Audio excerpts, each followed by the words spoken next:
Olá, tudo bem? Bem-vindo ao Política Real. O entrevistado da semana, ele já foi secretário, já foi presidente estadual do possível finado PSDB, já foi líder estudantil, é meu amigo Marco Vignoli. Aí, deputado estadual também. É verdade, sim, prazer, viu? Prazerzão estar aqui, política na Real bombando e eu participando aqui com você. Muito obrigado. Eu ia começar na pauta aqui, o pessoal colocou pro fim a história do PSDB, mas vamos começar pela história do PSDB, porque não é constrangimento, porque eu também já fui PSDB. Nós somos do PSDB, eu já não sou mais. Tucaninho. É isso, isso aí. Cara, o que aconteceu? Por que essa derrocada, você acha, sabe? O que foi? Eu vou falar nomes. Foi o Eduardo não soube comandar e levou a gente para esse buraco de vez? Onde que nós erramos? Porque a gente estava também no partido. Olha, bom, primeiro é triste, né? A situação partido do tamanho do PSDB, com a história que tem o PSDB. Nessa situação hoje, nem só pela baixa representatividade, né? A perda de vários quadros, mas pela baixa perspectiva de crescimento futuro. Mas eu sou daqueles que acreditam que ainda existe uma saída para o PSDB. Eu entendo que o PSDB, se colocar nomes em campanhas majoritárias, ainda vai ter um eleitorado menor do que tinha antes, mas um eleitorado que vai se sentir representado nisso. Outro dia eu fiz uma pesquisa na Big Data, coloquei o nome do... Paulinho é presidente ainda do Paulo PSDB. É presidente estadual do partido. Paulo Serra, presidente do PSDB. Foi super bem, tem cenários em segundo lugar. Sem dúvida. Tem o reflexo do partido. Lógico, tem o nome dele porque ele trabalhou pra caramba lá em Santo André. Mas o PSDB ainda tem nome, né? Sem dúvida, sem dúvida. São inúmeros erros, né? Mas o primeiro que eu elenco foi o período que o PSDB ficou um pouco tímido em se assumir um partido na real de centro-direito, né? Ficou sempre naquela que tinha uma origem. Escondia, né? Não privatização, não vou esconder Então, eu acho que isso gerou um reflexo grande durante muito tempo no partido. E depois, erros sucessivos, você citou o Eduardo Leite, eu acompanhei, você também, eu acho que o Eduardo, né, depois ficou de presidente do partido, teria uma responsabilidade sobre a situação atual. E você foi presidente estadual, né? Também. Fazer partido, eu já fui presidente de juventude. Certo. Fazer partido, você tem que gostar. Exatamente. Né? Porque você resolve mais problema do que... Vem mais problemas do que situação... Só vem problema. Só vem problema. Então tem que gostar. Você sabe que tem uma história boa assim, do Sérgio Mota com o Fernando Henrique. O Fernando Henrique vira pro Sérgio Mota e fala assim: Sérgio, eu tenho um cargo bom para você. Você vai ser o presidente da FUNAI. Falei, poxa, Fernando Henrique, índio briga, é difícil falar, é longe e tal. Uma brigaiada difícil. Não quero, não. Então você vai ser presidente do PSDB. Não, me dá a FUNAI. Então, essa é a representação que nós temos do partido. Tem que gostar de fazer partido. E assim... Meu sentimento é que ele não era o que ele esperava. Sem dúvida, sem dúvida. O Eduardo não foi um presidente de partido... Para o momento que o PSDB precisava. Não foi atuante, não articulou o partido para isso. Eu acho que foi um período que nós perdemos um grande tempo através disso. E daí... Você acha que só a fusão é um caminho? O que você falou? Você acha que consegue se reconstruir sem uma fusão? Não, eu acho que o modelo da fusão com o Podemos é positivo, é um bom modelo, porque são dois partidos, né, mais ou menos do mesmo tamanho, uma governança conjunta. Agora, o que é fundamental? Preservar os valores da social-democracia para que ele possa percorrer esse nicho do eleitorado, né? Um partido assumidamente de centro-direita, não adianta, né? Tudo bem, o PSDB tem uma origem lá que tem um diálogo sindical, tem uma origem com um diálogo com uma social-democracia na época mais progressista, mas na minha visão está superado. Ele teria que compor essa centro-direita, se assumir na centro-direita e começar a lançar candidatos majoritários para continuar no imaginário popular. Então eu acredito que isso é fundamental. Se der certo essa incorporação, é um caminho novo para o partido. Eu acho que daí tem pessoas, como nós falamos aqui, que podem se lançar a cargos majoritários. A gente tem que entender que ainda tem uma faixa do eleitorado que gosta do partido. Mas o que vai fazer ele sobreviver é pelejar com candidaturas. Eu acho que a falta de candidato a presidente da República na última eleição significou o PSDB sair desse imaginário popular de um partido que disputa majoritário. É importante ter o nome e o número na urna, na TV, né? Sem dúvida. Mesmo que fique em terceiro, segundo, quarto lugar, né? Sem dúvida, sem dúvida. É algo que não se configurou na eleição municipal com o Datena, porque era um candidato que não tinha nada a ver com a social-democracia. Com a história do partido. Então não ornou as coisas. Não que o Datena fosse mau candidato, mas não ornou, não encaixou as duas coisas juntas e daí não foi positivo. Então, essa lógica, ela nem sempre dá certo. Você tem que ter coerência também. Voltando, qual que é o nome da cidade que você nasceu mesmo? Eu nasci em São Paulo, mas Catanduva. Catanduva, minha cidade.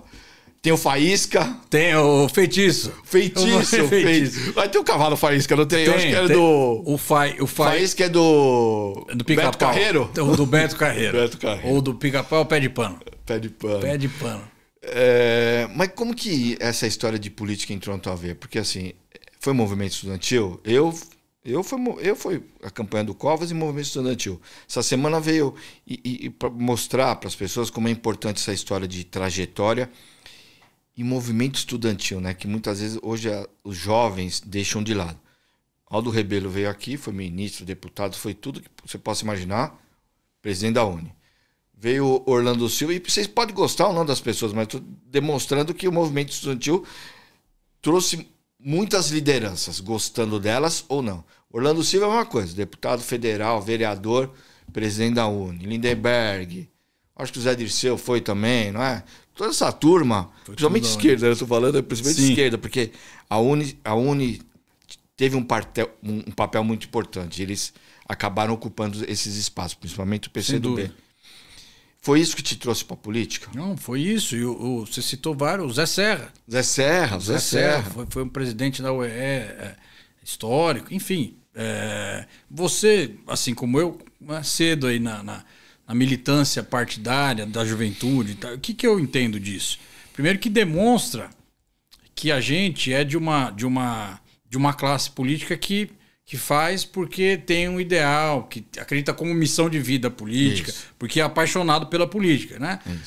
Essa é a intenção política. A gente gosta da política como forma de transformar a vida das pessoas, como modelo de atuação de vida, e não como um trampolim ou algo que significa... existe um caminho. Exato. Construiu um caminho. Foi, né, estudantil, deputado, secretário, vai ser deputado federal, pode ser governador, senador, presidente. O movimento estudantil é meio que a escolinha disso, né? Isso. É meio que ali o dente de leite da política, né? E ali você aprende a conviver com o contraditório, né? Então, e você aprende que não é na porrada que você vence, que vem as vitórias, então, né? É no diálogo. Na minha época, eu me lembro... Às vezes na porrada também, mas principalmente no diálogo. A gente ia, na época do movimento estudantil, a gente representava ali mais a direita, né? E daí tinha lá PCdoB, as outras forças todas, tal, que eram adversários, mas que a gente convivia bem. Várias pessoas amigas ali, né? Orlando Silva, pô. Orlando. E daí o Orlandinho, Orlando Faria, o Fernandão, o Bruno, foi no congresso nosso Bruno Covas foi no congresso de Serra Negra. Ele era delegado nosso no Congresso, a gente era uma força estudantil ali um pouquinho mais à direita, e daí o Bruno foi com a gente, me lembro como se fosse ontem, foi no Congresso, votou como delegado, acho que ele era delegado da PUC na época. Então, é um grande espaço de desenvolvimento. Você citou vários, tem muitos aí Brasil afora que saíram do movimento estudantil. Então eu entendo que é uma grande escola. Eu entrei por aí, eu entrei na PUC na época no centro acadêmico, no Leão 13, e depois fui para a UE e para a Uni e fiquei muitos anos, assim, trabalhando. O que essa tua trajetória na política, é que você fala também política, mas você também é filho de político, né? Geraldo Vignoli, um abração. Mas o que essa tua trajetória, porque é filho de político, mas tem trajetória própria, tá? Não estou querendo diminuir a história dele, não. Só que aproveitei para falar do pai dele, que o pai dele é uma pessoa especial para nós. Um amigo. O que esse seu estágio, a sua passagem pelo movimento estudantil moldou a sua percepção ou moldou você profissionalmente para para assumir uma cadeira como deputado, como secretário, como diretor de projetos? É diretor de projetos no Sebrae? Diretor técnico. Técnico no Sebrae. O que te moldou? Olha, eu acho que O que você traz daquele tempo que hoje você utiliza hoje? Eu trago muito essa questão de convivência com o contraditório, da importância do diálogo, né? Da importância de ouvir para tomar as decisões. Eu me lembro muitas vezes, né? Compreender que ter a maioria não significa que você pode tratorar o outro lado. Então, você começa a entender como é que funciona a sociedade, como é que é o mundo que você acredita. Então, isso tudo foi concebido ali para mim. Tem uma coisa que eu costumo chamar de educação política, né? O que é a educação política? Por exemplo, é você compreender que o outro lado tem uma posição distinta, mas que não é por isso que ele é teu inimigo, né? Eu entendo a política dessa forma. Então, depois eu fui líder do PSDB na Assembleia. Eu tive grandes embates contra o PT, discussões gigantescas, né? Em vários momentos. Mas é fundamental você compreender que o contraditório existe e você tem que conviver com isso, né? Enfrentar, ter a sua posição, mas essa convivência com o contraditório. Eu levo isso. Então, para formar maiorias, o diálogo, né? Quando tem a maioria, né, não tratorar, entender que a minoria tem um papel também. Tudo isso é muito relevante. Eu trago isso e acho que foi muito importante para a minha formação. Assim. De todos esses cargos que a gente está falando, deputado, secretário, que a gente vai falar um pouco sobre a Secretaria de Desenvolvimento Regional, agora na diretoria do Sebrae, qual que você acha que foi o mais desafiador? Ou qual deles qual deles foi o mais desafiador? Sem dúvida, o secretário de Desenvolvimento Regional. Nós dois estivemos no governo juntos. Isso. A gente sabe quanto era duro o governo, né? Nossa, trabalhávamos... É isso que eu ia te perguntar. E não está aqui, mas eu hoje dei uma lida na pauta antes de vir em Lago Cedo. O Covid foi o pior momento? Foi. Sofremos demais, né? Sofremos demais. Você imagina, né? É importante registrar alguns causos. A gente tinha acabado de assumir secretário e tal, aquele negócio. Então, do dia para a noite, vamos imaginar que você tem que virar pro prefeito e falar assim, prefeito, agora a regra é essa. E uma semana depois a regra é outra. E outra semana depois a regra é outra. Então, não é algo automático. Isso demanda um convencimento. Muitas vezes, né? A realidade que você está passando para ele tem uma sensação diferente, porque em cada cidade você tem uma dinâmica diferente. Então, foi algo... As pessoas sabem onde ele mora, né? Poxa, eu me lembro... As cidades, muitas vezes, muito pequenas, né? Eu me lembro que o prefeito, acho que de Itápolis, na época, ele meteu uma barreira na entrada da cidade uma semana. Aqui não vai entrar ninguém, não vai sair ninguém, porque senão vai vir o Covid. Beleza. E deixou tudo aberto?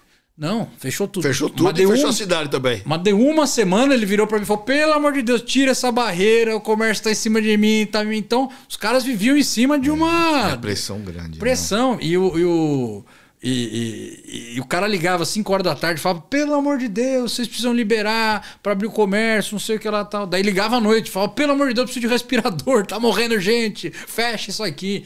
Então, foi para momento, uma loucura, acho que foi... Valeu como história a gente ter participado, né? Foi um negócio de guerra, né? Foi assim, nós saímos melhores, né? Sim. E acho que para a geração e para o futuro também nós deixamos algum legado para as pessoas do que deu certo, do que deu errado, onde dá para melhorar, se Deus o livre acontecer algo parecido de novo. Espero que, eu vou até bater na madeira, que não aconteça, né? Mas foi um momento difícil. Eu me lembro que montou um time para distribuir o respirador que chegava. E daí o respirador era da Turquia. Era um respirador turco. E o turco veio para cá. O turco ficava ali no centro Rebouças, porque chegava o respirador e ele tinha que ajustar para mandar. Daí tava era o Bruno, na época. O Bruno acho que tá na educação aqui com o Padula. Bruno lá de Santos. Sei. Era o Bruno e o Eduardo. Faz a logística. Logística. Era o Bruno e o Eduardo. Eduardo. E daí tá naquela Outro dia dinâmica. Encontrei com o Eduardo. Acho que ele tá bem. E daí aquela dinâmica para distribuir o ventilador, mas tinha que chegar e distribuir até a noite, porque senão ia morrer gente. Isso. Uma loucura, né? Uma loucura. E não deixamos cair Não foi por falta de leito com as pessoas. Ah, não foi não. por falta de leito, não foi por falta de respirador, não foi por falta de médico. As pessoas vieram a falecer porque a doença acabou de alguma forma levando as pessoas. Sem né? dúvida, pandemia e vários casos aí traz. Trouxe a vacina, né? Muitos que, sou contra a vacina, trouxe a vacina. A vacina começou aqui. Podem falar o que for. Foi muito importante, muito importante. Você lembra no começo, a primeira vez que falaram em vacina, era um sonho distante, né? E depois foi se transformando e se tornando realidade. Mas, sem dúvida, esse foi o maior desafio de muitos ali, de muitos desafios grandes. E agora você é diretor técnico lá no Sebrae, né? A gente, pelo menos eu senti, por conta da campanha que eu fiz com o Marçal, que o empreendedorismo é uma coisa que está cada vez mais forte, ou pelo menos a vontade de ser empreendedor e deixar de ser CLT. Né? Principalmente na camada mais pobre, muitos por necessidade e muitos que não querem mesmo ser CLT. Os jovens e as mulheres. As mulheres ou para complementar a renda, ou muitas vezes para não viver mais sob o domínio do marido de forma financeira. Então, as pessoas... Foi um negócio assim, você ia nas comunidades, eu vi, olha, essas pessoas vinham falar com o Marçal, mas com a esperança de um negócio de empreendedor, de prosperar, né? Sim. A gente usa muita palavra de prosperar, mas de que ele era um cara que ia pegar na mão um filho e fazer esse menino virar um empreendedor, fazer ele prosperar. Não era um negócio, vai arrumar emprego, vai arrumar trabalho. Não, era um negócio de ensinar o caminho para virar um empreendedor. Esse perfil de empreendedorismo, principalmente em São Paulo, mudou? Uma ótima... E tem esse sentimento? Total. Porque eu fiquei com esse sentimento na campanha e fazia pesquisa, eu via isso. E a gente estimulava isso, porque era uma camada que vinha de dentro, assim, de fora para dentro, sabe? Não, total. É a nova economia. Né? Duas coisas, né? Política a vida inteira e esse tema a vida inteira. Eu comecei no Ministério do Trabalho, tinha lá uma coordenadoria de empreendedorismo. Acho que eu tinha 23 anos, 24. No PDT. PDT. E daí eu fui lá e trabalhei no Ministério do Trabalho nessa pauta do empreendedorismo. Depois eu vim... não lembrava disso. Cara, eu comecei nisso. E daí claro, a pauta do desenvolvimento regional dialoga com isso, né? Mas é algo que eu sempre acompanhei muito de perto. Aí eu falei, poxa, oportunidade do Sebrae, vou para lá que eu acho a pauta extraordinária do empreendedorismo. Fui, comecei a estudar, tal, depois fiz mestrado em empreendedorismo para me aprofundar na pauta. Enfim, e algo que eu enxergo que é a pauta dos nossos tempos. São Paulo, se fosse um país, seria o segundo país mais empreendedor do mundo, né? É interessante que as pessoas aqui, elas têm esse sonho. Por que não é? Não, seria o segundo do mundo, né? Ele só fica atrás dos Estados Unidos. Ele poderia ser o primeiro do mundo. Primeiro do mundo, entendi. Mas é uma potência. É um número de empreendedores gigantescos. E daí, o que é interessante a gente observar? Isso vem crescendo. Vem crescendo o número de MEIs, vem crescendo o número de empresas.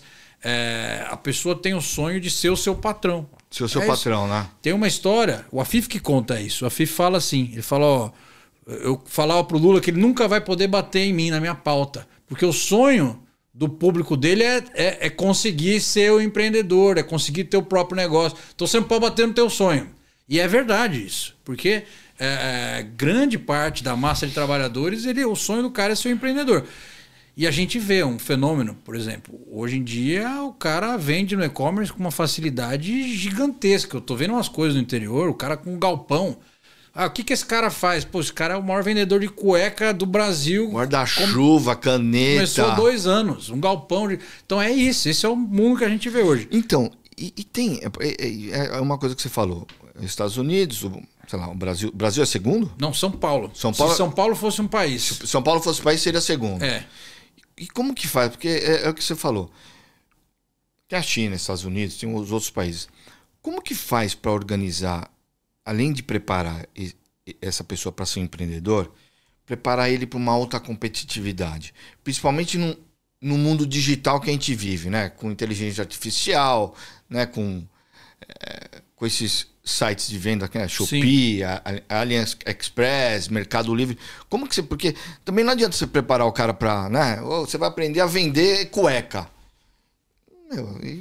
Mas vou vender cueca contra quem? Né? A favor de quem? Não, claro. Você vai vender cueca, mas vai ter que comprar lá na China. né? Porque tem galpão, porque não é produzido aqui. Ele traz de outro lugar, sim, não é? Sim. Então, como que prepara esse... Porque não é só ser mais empreendedor. Porque antigamente você era empreendedor. Eu lembro que eu fui numa vez numa fábrica de meia em Cândido Mota. Cândido Mota. Era na época do Walter Barelli. Tinha até um rapaz que era do PSDB lá e tal. Mas tinha uma fábrica de meia. Hoje eu não sei se essa fábrica se sustenta com esse mundo de produto da China. Eu não sei se ele consegue competir. Mas como que faz para competir, né? Para ele sobreviver? Olha, é interessante que... Com esse mercado externo. Antigamente não tinha esse negócio de... Né? Porque vinha meia, mas você ia comprar na 25 de março. Não. Hoje o cara compra na internet, né? Não, como é que é a economia hoje? O cara entra na loja, olha o produto, tira uma foto e fala, gostei muito, mas tô comprando na internet que tá mais barato. Eu faço isso. Todo mundo faz isso. Eu vou na Fast Shop... Olha a TV, olha o aparelho, veja o que eu gostei, e compro na internet. Exato. Então, e muitas vezes na própria loja, no site tá mais barato. Eu já cheguei na Fast Shop, eu falei pra mulher, mas o site tá mais barato, consegue? Faz esse valor? Aí ela fez, eu comprei com ela. A maior parte das vezes tá mais barato. É assim, agora, esse então se tornou um showroom aquela loja física. Isso. Ele é mais um showroom. Então, tem loja de roupa hoje de mulher, que você, falando mulher, porque eu vi uma outro dia no shopping ali. Que é só mostruário. A pessoa não compra lá. Ela vai olhar a roupa, não sei o que lá, para comprar pela internet. A gente discute o novo papel da loja física, né? Então, o que a gente faz no Sebrae? Isso é bacana, né?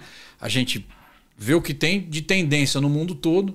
Normalmente, o que acontece nos Estados Unidos há 2 anos atrás, ele chega depois de 1 ano aqui, na China. Então, tem tendências que a gente tenta identificar para ajudar.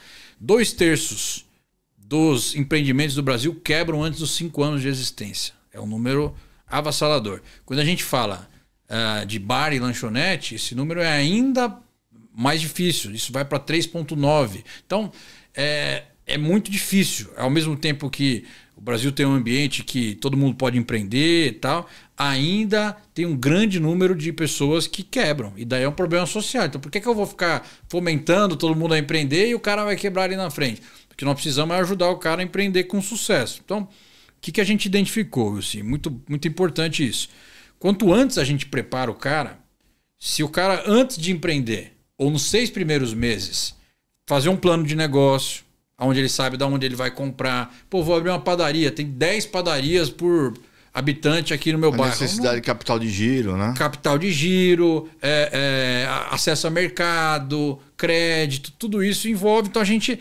O que eu dou aqui como dica, né? Plano de negócio. O cara procura o Sebrae, ou faz por si só, hoje em dia tem várias ferramentas, monta um plano de negócio. O cara abre a empresa, ele não sabe que ele vai ter que pagar o contador, ele não sabe o imposto que ele vai ter que pagar, ele não sabe que muitas vezes ele vai receber com 30, 60, 90.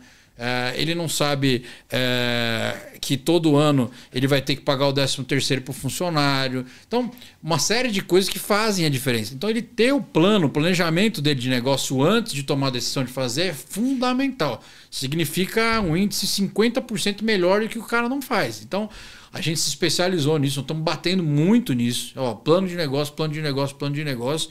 E daí, fora isso... Você vai imaginar, o cara sabe fazer pão. O cara trabalhou a vida inteira como padeiro. Ele imagina que ele vai abrir uma padaria e que vai ter sucesso por causa. Não é isso. A última coisa que você precisa saber para abrir uma padaria é fazer pão. Você precisa saber do fluxo de caixa, você precisa saber de gestão de negócio. E daí o Sebrae prepara o cara para isso. Nós temos vários cursos para que o cara se torne um dono de empresa, um empreendedor e não só saber sobre aquele ofício em si. Você está falando um negócio... Representa o número de trabalhadores. Qual a porcentagem que a micro e pequena empresa representa hoje? É 70%. 70% dos empregos do país. Muito forte. Antigamente era indústria? Indústria, interessante isso. O cara vê qualquer cidade... Micro e pequena empresa, a gente... você coloca nesse bolo aí serviços também? Serviços e comércio. Serviços, comércios, agro também, né? Tudo que é micro e antigamente era indústria, né? Ou a indústria tinha uma porcentagem maior? A indústria tinha a maior parte dos empregos. E foi caindo, né, ao longo dos anos, tal. Tem uma retomada, mas as micro e pequenas empresas, né? Até as pequenas indústrias também empregam. Mas a divisão que a gente faz ele demonstra que precisa vir uma grande fábrica para cá que vai resolver. Isso não é assim. Não, e está tão automatizado porque ela vem e cria 20 empregos. Você vai pegar uma loja na 25 de março, tem mais de 100 funcionários. E é a noção de hub, né? Então você pega assim, salão de cabeleireiro. Você entra num salão hoje, cada um dos cabeleireiros é uma MEI ou uma ME. Então é outra economia, né? E daí isso trouxe também novas dinâmicas aí para o mercado. Tem possibilidades do cara empreender de formas como antes não tinha. Então, esse que a gente chama de nova economia, né? A gente estava citando o caso do cara que vai na loja. O que o cara tem que fazer agora nesse mundo que é tudo digital? Como é que ele vai reter o cara? Você vai jantar no restaurante, daí chega lá no restaurante, ao invés de pedir em casa, o que vai fazer você ir até lá? É a experiência que você vai ter. Então, qual é a experiência? Sai um pouco de casa, né? Mas é a experiência. Outro dia você vai num restaurante ruim, você nem volta mais. Claro, né? Tava em São Sebastião da Grama. Aí falei, puxa, o que movimenta aqui? Não, aqui é o seguinte, tem um torresmo. O cara anda 100 km para vir comer o torresmo. Então tem isso. Agora, o que é isso? É a vocação, é a marca. Qual que é o nome do lugar, lembra? Puxa, qual que é o nome do torresmo? Vou achar. Não, mas, é o torresmo na Grama. Tem um que eu sigo no Instagram só por causa do torresmo também. E é no município que é longe de São Paulo. Eu vou assim, eu ainda vou lá para comer esse torresmo. Esse torresmo, eles falam que é o melhor do Brasil. E tem duas questões que são importantes, assim, que eu sempre fico na dúvida. E a questão de burocrática, porque eu tenho MEI também, né? Porque agora o mundo tá cão, né? Você tá empregado, eu não, eu tenho que ficar dando nota fiscal, né? Eu sou micro e pequena empresa também, né? Você já é grande empresa. Burocracia, a parte fiscal, cara, é um negócio que é um entrave muito pesado ainda? Pesadíssimo, pesado. Fora a carga tributária, que ainda é muito grande, né? Carga tributária, tô perguntando. É muito grande, é muito grande. Porque a burocracia eu acho que está diminuindo, né? Hoje abre muito menos tempo, né? Do que antigamente. Mas a questão fiscal é muito pesada, ela né? Ela está diminuindo, mas é assim, né? O empresário ainda tem dificuldade. Tem dificuldade? Pega qualquer prefeitura, assim, o cara vai pagar um imposto municipal, mas o cara não sabe nem onde acha para pagar. Ainda existe aí uma dificuldade em torno disso. Entendi. Eu acho que o fato dessa complexidade aí ainda atrapalha, né? Mas a carga, sem dúvida, sem dúvida. Hoje você tem no Simples Nacional uma melhora, mas sem sombra de dúvidas a carga... Se fosse presidente e governador, qual que seria uma atitude que você para alavancar esse setor? Bom, primeiro eu acho que o Simples Nacional eu aumentaria a faixa de empresas que podem estar no Simples. Certo. Eu acho que isso seria fundamental. A gente precisa ampliar essa faixa do Simples, vai ajudar muita gente. Você não faz o Simples, você não está hoje no Simples. Com certeza, se você tivesse hoje no Simples, sua economia ia ser muito boa, né? Você vai poder gerar mais emprego. Então, eu acho que aumentar a faixa do Simples é algo fundamental. E daí estão discutindo mais formas, né? Eu acho que você poder também aumentar a faixa do MEI, do ME, vai acabar trazendo mais gente. Nós temos aí uma grande... Quando a gente fala, né, 70% dos empregos do país aí nas pequenas empresas, você tem um abismo entre os grandes e os pequenos, né? Gigantesco. Eu acho que a gente poderia também ter faixas intermediárias aí, melhores, né? Para que possa... O cara vai sair, não vai estar nem no lucro presumido, nem no lucro real, nem no Simples Nacional, mas tem ali outros formatos para aquele cara que cresceu um pouquinho mais, não é mais MEI, mas que ainda tem que dar passos grandes para poder se desenvolver. Acho que nós temos que estudar tudo isso. Outra questão é que essa reforma tributária gerou preocupação em muita gente sobre as MEIs, né? A gente lá no Sebrae ficou atento o tempo todo. Pô, será que vai impactar? Será que vai prejudicar as MEIs? Vai perder o Simples Nacional? Então, como ainda tem uma regulamentação para frente, está todo mundo atento a isso. Acho que é fundamental a gente manter esse modelo que tirou muita gente da informalidade. A economia das favelas aqui de São Paulo, por exemplo, são maiores que o do Uruguai. Então, é gigante esse mundo. Então, nós precisamos garantir e continuar com esse modelo do Simples Nacional. Então, mas mesmo com essa burocracia, alta competitividade, você vê que as pessoas estão mais empreendedoras, estão querendo ser mais empreendedor. O que é? É oportunidade ou é necessidade? Qual que é quando o cara vai te procurar o Sebrae, o que ele está procurando? É uma oportunidade? É uma necessidade, que nem eu disse da dona de casa, de complementar, aproveitar para... Às vezes não é nem necessidade, mas quer complementar a renda para ter uma vida um pouco mais confortável. O que é? O empreendedorismo por necessidade é gigantesco. Né? É gigantesco. Gigantesco. E aí que... Porque é o cara que está desempregado? É o cara que fala, eu estou desempregado, preciso fazer alguma coisa. Inflação, e vira e tentar empreendedor. Inflação alta, o salário tem um poder de compra menor, ele precisa complementar a renda, né? Porque a taxa de desemprego não é tão alta hoje. Então, essa complementação da renda é fundamental. Tem histórias... Você tem lá uma senhora que vende bolo, ela trabalha de doméstica todo dia. Conheci um monte de gente assim. E daí ela vende bolo, vende o geladinho e tal. Agora eu vi gente que vendia bolo, que montou a sua empresa e depois fez uma rede de bolo. Daí ela tô aqui com a minha filha, a Maria, que se formou em medicina através do bolo. Obrigado, Sebrae, eu aprendi aqui a fazer, tal.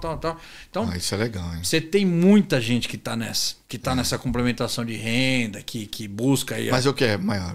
Complementação ou... Não, necessidade. Necessidade. Necessidade, mas essa complementação de renda é uma necessidade porque o salário dela ela não consegue. Isso. Ela não consegue fazer. E daí, claro, tem muita por oportunidade também. Ó, o cara quer entrar nesse novo mercado do e-commerce. O cara aprende a vender online e consegue fazer. É gigantesco. São 30 milhões de vendedores online hoje no Brasil. Então é uma galera gigantesca. É uma potência. Então o cara vende como pessoa física, o cara vende como pessoa jurídica, o cara começa a crescer, começa a vender outro produto. Então você tem um novo mercado aí também que facilitou as relações de compra e venda, né? Então acho que é tudo isso. Mas sem dúvida o desafio é o empreendedorismo por necessidade é muito grande ainda. Para quem não entende, o Sebrae, ele recebe dinheiro da onde? De onde vem o recurso? As grandes empresas, né? As indústrias? As empresas em geral. O Sebrae tem ali indústria, comércio, serviços e agro. São os 4 setores. E essas empresas eles dão um pouquinho aí do seu dinheiro quando vão pagar os seus impostos que vêm para o Sistema S. Sebrae, Senai, SESI, SESC. Então, tudo que é pequena empresa vem para o Sebrae desse. O SESC cuida do comércio, o Senai da indústria, o Senar do agro e o Sebrae cuida dos pequenos e microempreendedores. Mas eu estou te perguntando um pouco para encaixar uma outra pergunta. Você foi deputado estadual e a gente conhece que tem muito recurso. Os governos têm muito recurso, muitas vezes empregados de forma... Não é de forma não correta, mas de forma não estratégica. Os governos têm um olhar especial assim no orçamento para esse público, esse microempreendedor? Você acha que existe? A gente tem essa cultura, sabe? O governante, o governador, o presidente, não vamos falar nomes, o prefeito. Você acha que eles têm um olhar para esse público? Eu acho que... E executam bem o orçamento que eles têm para atender esse pessoal? Eu acho que grande parte da classe política não despertou para esse dado que eu citei, que 70% dos empregos estão aí. Estão aí, né? Então o que eu vejo? Os prefeitos, muitos prefeitos, o cara está atrás de levar uma grande indústria para a cidade dele. Esse é o foco, né? Porque ele entende que com isso ele vai... Politicamente é uma bandeira. Então ele tem ali uma área de desenvolvimento econômico, mas não com esse viés mais de empreendedorismo, de compreender essa nova economia, de desenvolver o pequeno e o micro. Tem muitos que têm e que têm um sucesso gigantesco. Vamos lembrar que esse tema foi um debate muito forte na eleição presidencial, né? Naquele momento se discutia, né? Poxa, o empreendedorismo entrou forte. E na campanha municipal, você citou aqui como foi forte essa pauta. Tem uma questão que entrou nessa eleição municipal. O presidente Lula acabou a eleição, ele começou... Criou um ministério e assim começou com o discurso de, de prosperar, prosperidade, né? Então, que era do candidato daqui. Eu acho que entrou, eu nunca tinha visto entrar com tanta força, né? Muita força. Muita, é a pauta que cresceu né? Segurança pública, é claro. Isso. A saúde sempre vai ser. Educação, mas que é uma pauta de família. Empreendedorismo é a pauta que subiu. Isso. E tinha um negócio que é a educação empreendedora. Então, o empreendedorismo nas escolas. Isso entrou muito forte. Então, você é daqueles que acha que isso deveria ser já uma matéria de quinta série, sexta série, hoje não é colegial, né? Eu tô de colegial. Hoje que é o quê, cara? Não é colegial, que é o quê? É colegial ainda? Fala colegial? Ensino médio. Ensino médio.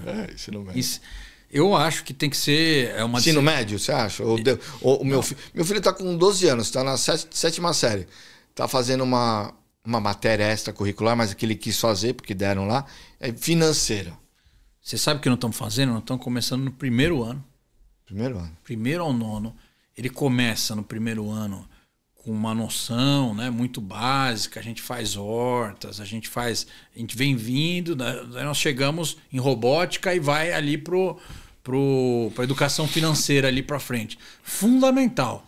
Vamos lembrar que no Brasil, há pouco tempo atrás, o empresário era olhado meio torto, né? Isso era uma concepção.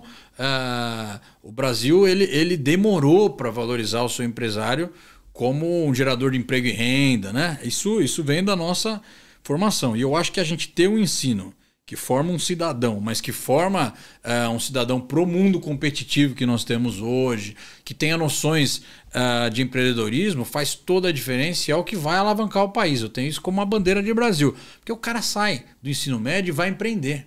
Eu fui, muita gente foi. Você deve ter ido também, todo mundo, né? Então, só que o cara vai sem noção nenhuma. Nenhuma. Então, assim, levando em conta que a maior parte do país não faz o ensino superior e que nós temos esses números de empreendedorismo, a única forma é a gente ensinar na escola. Só tem essa forma. Então, é fundamental a educação empreendedora. Porque, inclusive, a molecada pega mais rápido que nós, né? Depois que a gente tá velho, é mais difícil pegar as coisas, né? É aquela história, o cara vai aprender a falar inglês bem do 5 ao 7. É isso. Eu viajo, é meu filho que traduz as coisas. Naquele momento, 12 anos, eu falei, traduz aí, o que essa moça tá falando? Claro. E o Guilherme traduz. Não, e a educação empreendedora é a mesma coisa. Ele sair com uma visão de mundo com o empreendedorismo, ele entender, ele vai, imagina, todo mundo tá lá com o filho. O que você vai fazer quando você for para a faculdade? Você vai fazer quando crescer, né? Isso. Daí, ele entender que ele pode crescer e pode ser um empresário e abrir a sua empresa. Isso. Ele não precisa ter, né, ali uma profissão, empregado em algum lugar. Ele tem a opção de empreender. E daí eu acho que é uma pauta fundamental. E essa questão de empreendedorismo, acho que até para a gente chegar mais próximo do fim dessa história empreendedora, para falar um pouco de futuro que você pretende fazer, muitas vezes a gente enxerga os governos preocupados com os grandes centros e muitas vezes abandonando o interior.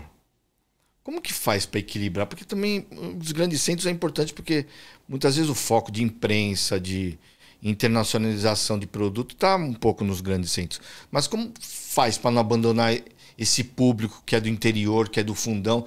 Em São Paulo ainda as coisas chegam, mas eu fico imaginando no interior do Piauí, no interior do Maranhão, né? O cara vai dar atenção para São Luís, dar atenção para Teresina. Como que faz para ser algo inclusivo para todos? Olha, vamos pegar o exemplo dos Estados Unidos, né? Que através da sua interiorização conseguiu desenvolver a potência que é esse país ao longo das décadas. A gente entende que identificar vocações econômicas é fundamental para poder ter um desenvolvimento pleno. Então, o que eu estou dizendo? Você tem aquela cidade que tinha uma vocação no ciclo do café X e que ficou para trás, que perdeu a sua vocação. Então, é fundamental a gente ter uma política de desenvolvimento regional e daí dentro disso a gente até bateu muito na questão da nova regionalização. Rodamos o estado inteiro em audiências públicas para que houvesse governança local e daí um pensamento sobre as vocações regionais. Hoje em dia nós estamos com 95 CPLs aqui em São Paulo, né? Eu estou trazendo aqui o exemplo de São Paulo, né?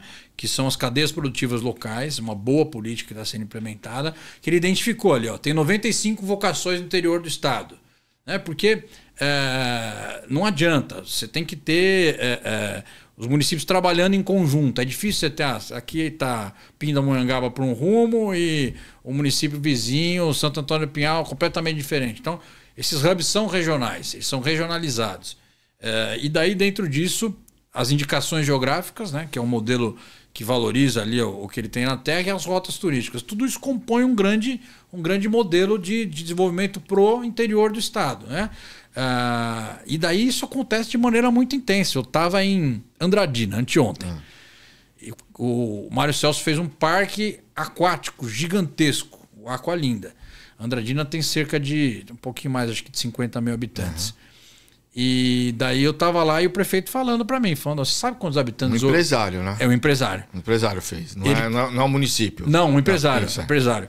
Mas ele falou, você sabe outro município que começou com um parque temático e quando começou tinha 50 mil habitantes, hoje em dia tem 3 milhões no seu entorno?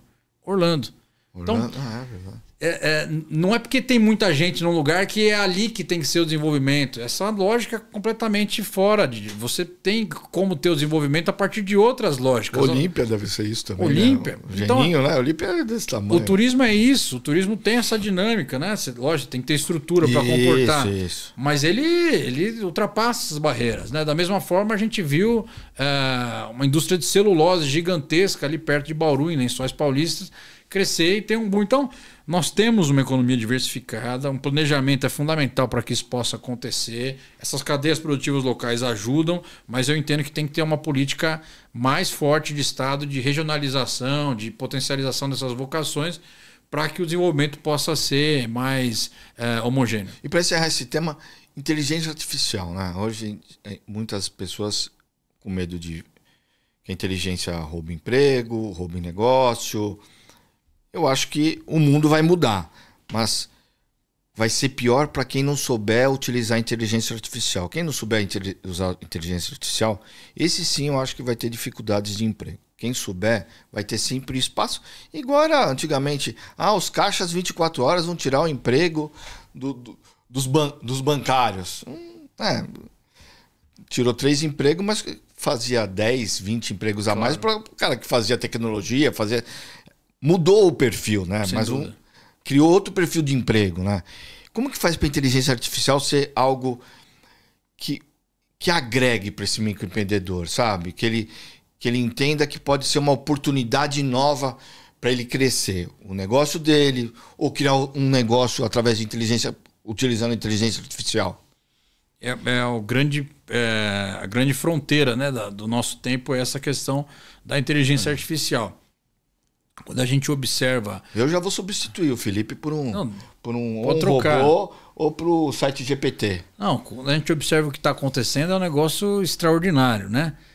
Na China, os avanços nos Estados Unidos, enfim. E aqui também vem chegando de maneira intensa. Eu acho que o desafio está na democratização disso, porque senão, cada vez mais, os que já são grandes vão ter acesso a essas ferramentas e vão ter conhecimento técnico para utilizar elas e vai criar um abismo maior na competitividade com os pequenos, né? Gerando aí um problema social. Agora, se a gente consegue democratizar, eu não tenho medo do que você tocou aí da extinção de alguns empregos, que vai acontecer. Por exemplo, tem várias coisas que um advogado hoje, a inteligência artificial faz com muita facilidade, né? Isso tem uma discussão Não, tem um grande. advogado amigo meu, Cristiano, conhece? Que foi de São José dos Campos. Cristiano, claro. Foi vereador claro. E tal. Hoje, outro dele estava me explicando. Falou assim, hoje a gente chega, faz tem um a petição prompt, não? Prompt. Prompt. E ele todo dia ele faz uma pergunta. O que mudou na legislação, não sei das quantas.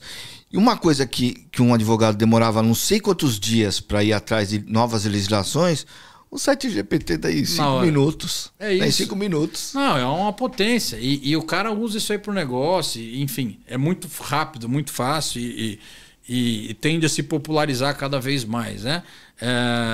Eu entendo que a democratização disso é o grande caminho para que possa ter desenvolvimento. E daí algumas profissões vão de fato acabar, mas outras surgirão, enfim, necessitando aí de mais técnica e de conhecimento da área. Para encerrar, quais os planos futuros? Bom, eu tenho escutado o deputado federal, já estou avisando aí. Mas se quiser, ele sai senador também. Mas tenho escutado o deputado federal. Não, tá pensando? Ser candidato?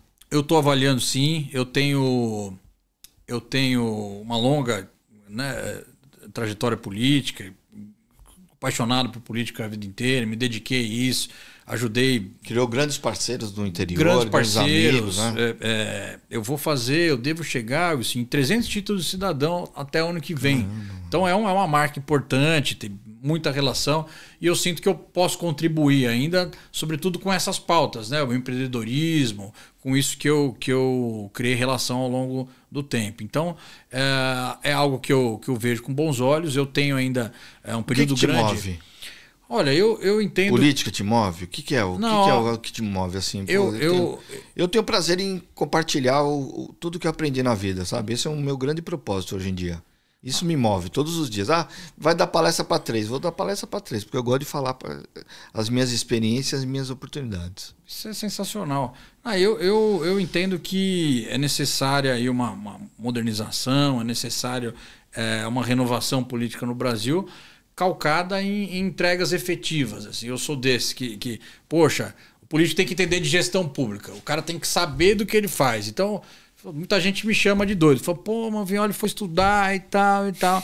Fui, né? Entendo que isso é fundamental. Fui fazer mestrado em gestão pública, mestrado em empreendedorismo, para chegar e falar assim, pô, esse cara tem condição de produzir uma lei. Além de capacidade política, de vida, tem capacidade técnica, foi se aperfeiçoar. É isso. E eu entendo... não é só no cheiro, né? E eu entendo que isso é fundamental. A gente está vivendo um período que é muito o político influenciador, o político das redes, o político que não tem muita relação com essa questão da vida real das pessoas. Chega lá, muitas vezes some, né? Muitas vezes some. Então, eu ao longo da vida, por onde eu passei, eu consegui produzir e eu tenho certeza que eu tenho muito mais a colaborar. Eu tenho ainda um período no Sebrae, né? Tem sido extraordinário. Sou apaixonado pelo Sebrae. Tenho esse ano, tem ano que vem todo no Sebrae. Vou avaliar toda essa questão política que envolve, né? Família, envolve tudo. Você sabe como é que é. Agora, é muito bacana muita gente me ligando, pô, você tem que ser, você tem que ser, conte com a gente e tal. Então eu tô vendo com bons olhos, sim. E, enfim, até o ano que vem eu vou decidir. Qual o recado que você daria pro jovem que quer empreender? Pô, pro jovem. O recado vai empreender, acho que é extraordinário. A gente tem visto muita gente ter sucesso com isso. Não será muitas vezes como você vê nas redes sociais, né? Aquele cara que da noite pro dia ficou bilionário. Isso é a minoria. Pode ser que aconteça com você, jovem, né? Acredite nisso, mas entenda que o preparo, a qualificação, o planejamento, né? Ali o plano de negócio é fundamental para o seu sucesso. Então, veja bem onde você está pisando, vá com os pés no chão. Esse mundo que a gente observa aí da noite pro dia o cara virar bilionário é muito pequeno. O mundo real demanda planejamento, demanda preparo. Vá em frente e conte com o Sebrae nessa jornada. E para encerrar, esse ano, Marco Vignoli e Melina sobem ao altar da igreja ou não? Esse ano não passa. Vai que eu vou dar pra ela. Esse ano não passa. A gente brinca falando assim, vai ser em agosto. De Deus. Agosto de Deus. Não vai. Desse ano não passa, tá tudo certo. Aí, Melina, tá gravado, hein? Desse ano não passa, mas esse ano ainda é longo, né? Nós temos ainda até final de dezembro. Obrigado, irmão. Muito bom. Obrigado. Valeu. Obrigado por você que nos acompanhou nesse novo episódio do Política Real. O entrevistado da semana manja tudo de política, Marco Vignoli. E não se esqueça, nos siga nas redes sociais e no YouTube. Valeu!